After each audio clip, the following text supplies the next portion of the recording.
To close off our first round of rankings here for positions, we're here today to finish our tight end rankings.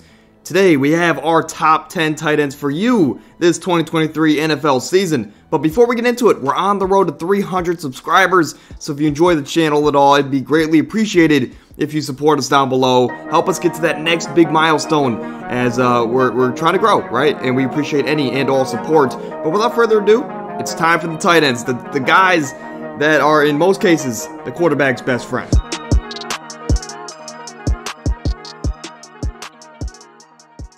My number 10 is going to be Evan Ingram. We're talking about a guy whose career, he looked done prior to last season. But then he bet on himself. He signs a one-year deal with the Jacksonville Jaguars, and he thrived in his new environment with Doug Peterson, with Trevor Lawrence. He had 73 catches, 760-plus yards, as well as 4 touchdowns.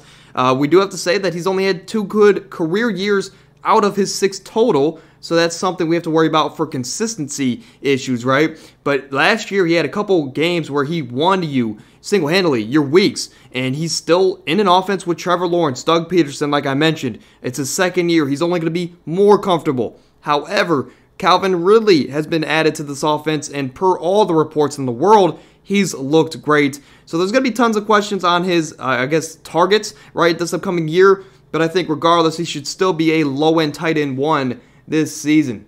My number 9 is going to be David Njoku. Anytime I can fit a Brown on these lists, I'm going to do just that. But this dude he's had a very up and down start to his career, but he's still one of the most athletic tight ends in the league. And last year, he had a pretty strong year. 58 catches, 630 yards, 4 touchdowns, and only 14 games played.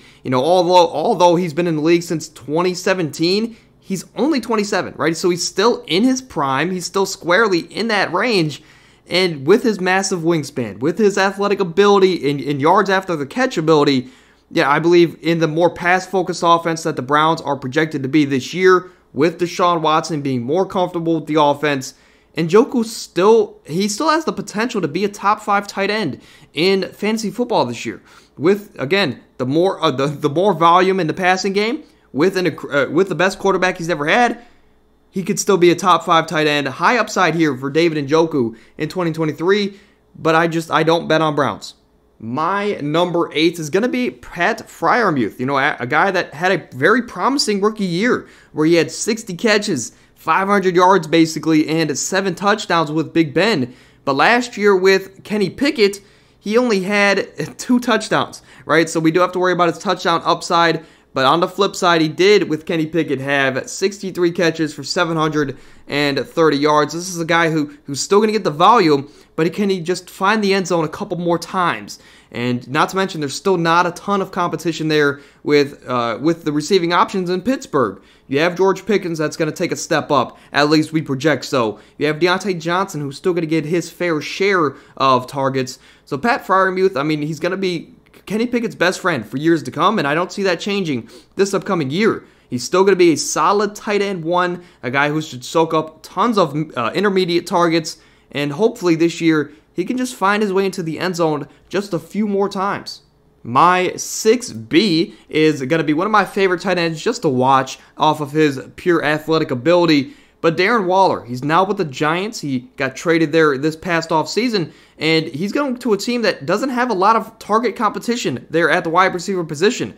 I will say that he's missed 14 games due to injury the last 2 years, and he does turn 31 this year, but he is going to that offense where there's tons of targets available, and when he has been healthy, he's been reasonably productive the last 2 years. He's going to be Danny Dimes' best friend on the field, and in a Brian Daboll offense that loves to run, throw shorter routes, I believe Darren Waller can soak up a lot of these targets. So if he could just stay relatively healthy, he has the potential to yet again be a top 3 tight end option for you and everybody else here in the 2023 season. Kyle Pitts is my 6A, and after becoming the first tight end in 50 NFL seasons to have 1,000 receiving yards as a rookie, he's coming off of a terrible season where he only had 28 receptions, 350 or so yards with only 2 touchdowns, which is a career high, it seems like, for Kyle Pitts. But not to mention, he also missed 6 games with a torn MCL. So he's coming off of a torn MCL, right?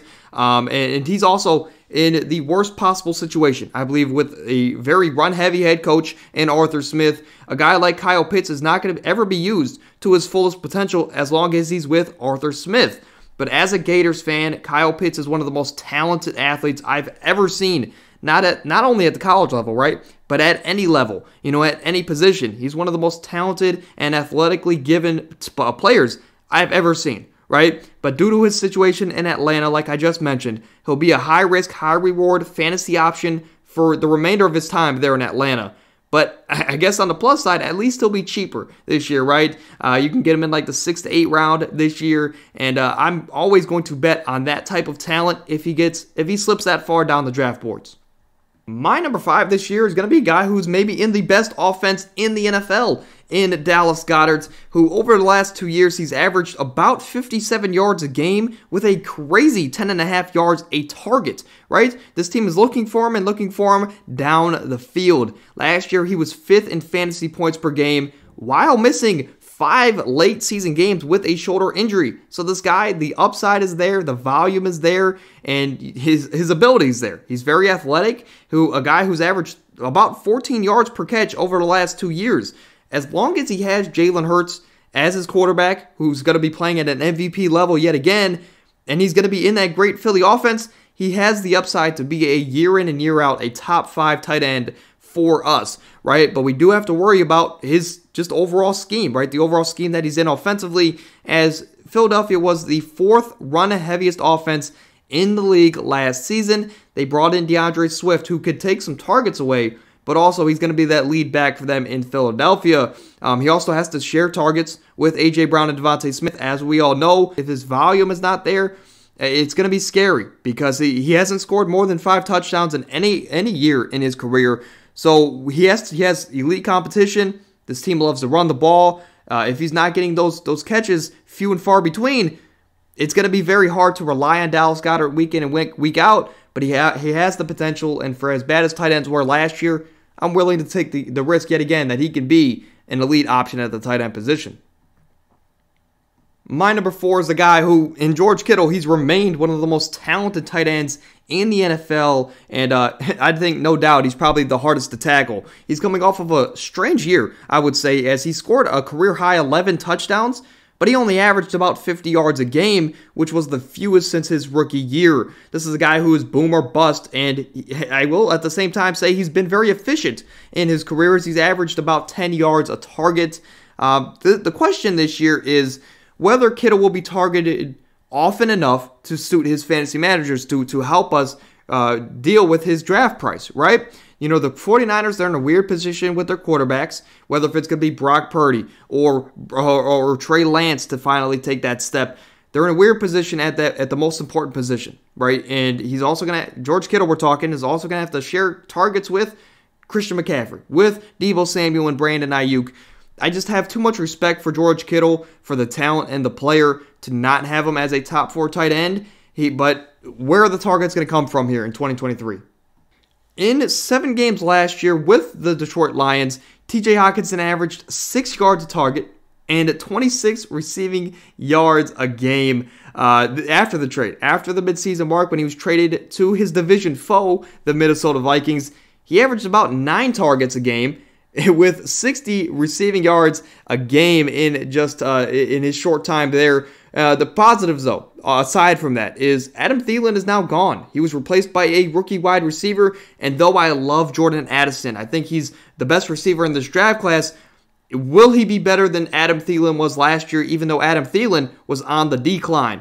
Not to mention Dalvin Cook, he may be on his way out the door, right? Creating even more receiving work for TJ Hockenson in 2023. TJ Hockenson, he's 26. He's entering the prime of his career. And I believe with all of that being said, he's still a top 3 option at the tight end position. A guy who, if you miss out on the top 2, he's going to be a very, very great option here at the tight end position. My number 2, it seems like the guy who's always going to be the number 2, right, until Travis Kelce decides to hang it up. But Mark Andrews, we're talking about a guy who just 2 years ago had 107 receptions, 1,400 receiving yards, and 9 touchdowns, which led all tight ends in fantasy scoring. Mark Andrews, he was off to a hot start last year in the 6 games with Lamar Jackson. You know, he had 40 receptions, 455 yards, and 5 touchdowns in those games with Lamar as his quarterback.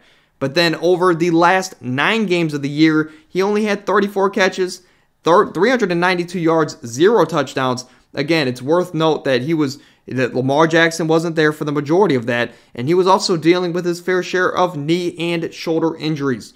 The upside is still there for the 27-year-old Mark Andrews. He's going to be a great tight end option yet again, and if you don't want to pay the first-round price for Travis Kelce, this guy is the guy you want to get here in the 3rd or 4th round here in your fantasy drafts in 2023. We're going to cap off here because, you know, we all know the answer to number 1, but we still got to talk about it, right? Travis Kelce, he's the guy who has put together a GOAT tight end resume here in his career, and for some reason it still feels like he's underrated. You know, maybe that's his quarterback, maybe that's his coach. He still feels underrated.